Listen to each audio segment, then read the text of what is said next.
د افغانستان اوسنی نظام ته یو دوه خبرې ګورئ، بالخصوص لر افغانان نه بلکې بر افغانان یې ډېر په توجه واورئ. په ځای د دې چې ټاپې سره لګوو باید چې خبره پوره په دلیل اورو. زه په دې خبرو کې ډېر پام هم کوم ځکه چې په موږ الریډي ټاپې لګېږي، لر او کبر ته سپیناوی ورکړه، هلته جاسوس دلته غدار یادېږم. فقط دومره ده چې زه که نیوکه یې بولې که ګیله یې بولې که هر څه یې بولې، د افغانستان د اوسني حکومت نه یې کومه چې دوی په خوست په پکتیکا کې یعنی په دا بر وطن کې زموږ ملګري ډېر سخت شکنجه کوي، په عذابوي. زما سره اوس هم تصویران شته. په دا اوس څو ورځو کې زموږ ډېر زیات تنکي د کم عمر ځوانان بیخي په دغه ځایونو په دا پوزو سترګو وهلي دي.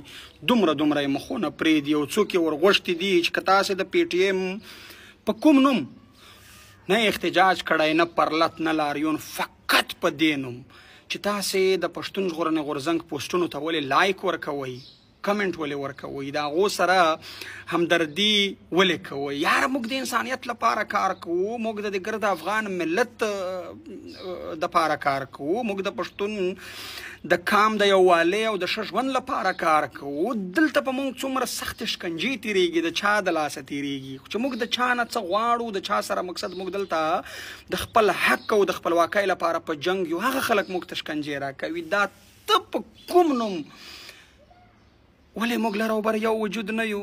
دا وطن یو نه دی، زموږ تاریخ، دود، دستور، عنعنات، کلتور یو نه دی.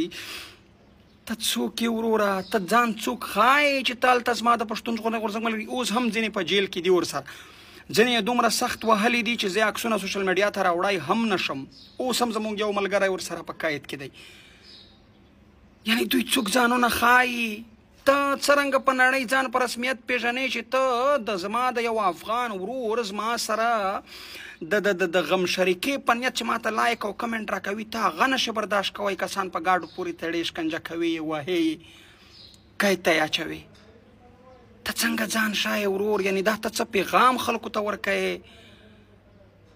ته ځان څوک ښایې؟ د چا ملګری یې ښایې؟ د چا په خوله او د چا په اشارو یې ښایې؟ دا زه بې ثبوته نه وایم، هر څه زما سره په ثبوت پراته دي. زما د ټول پښتون ژغورنې غورځنګ د ملګرو نه خواست دی په لر او بر کې د نړۍ په ګوټ کې چې چېرته هم پراته دي، د دې په خلاف باید کلک غږ پورته شي. زموږ کوم ملګري چې دوی سره په شکنجه کې دي باید زر تر زره دې رها شي، کنې موږ به یې پر ضد ډېر سخت قدم واخلو. بیا به دا نه وایې چې هغه او دغه.